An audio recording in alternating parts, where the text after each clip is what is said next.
આપણે છે ને રોજે રોજ જુદું જુદું શીખીએ છીએ, બરાબર? તો આજે છે ને આપણે હવા વિશે વાત કરવાની છે, બરાબર? આપણા માટે, ઝાડ માટે અને પ્રાણી પક્ષી માટે હવા બહુ જ જરૂરી છે, બરાબર? અને બધા વાહનમાં પણ હવા ભરીએ ને તો જ વાહન હાલે, બરાબર?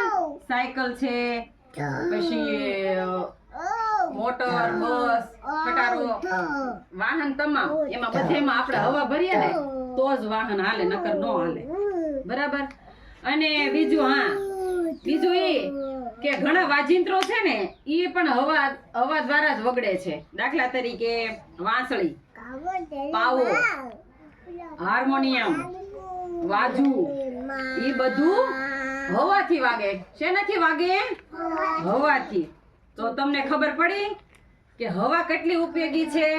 હવા હોય ને તો જ આપણે જીવીએ, નકર ન જીવીએ. હવા બહુ જ જરૂરી છે આપણા માટે, બરાબર ને? હા, બીજું લાય તો નેનું ઘડી ફૂગો. આ શું છે? બરાબર ને? હવે જો આમાં હું હવા ભરું, તમે જોજો હો ને.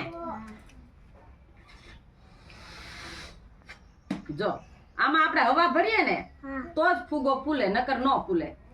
આમાંથી હવા કાઢી નાખીએ ને તો ઓલવાઈ જાય. જો થઈ ગયું ને? હવે આમાં અવાજ પણ આવશે, જોજો હમણાં. અવાજ વાળી હવા, બરાબર?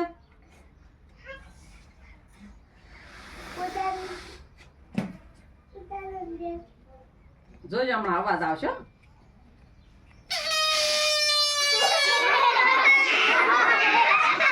ખબર પડી ને તમને? આને કહેવાય અવાજ વાળી હવા. કેવી? અવાજ વાળી હવા. તો તમને મજા આવી ને?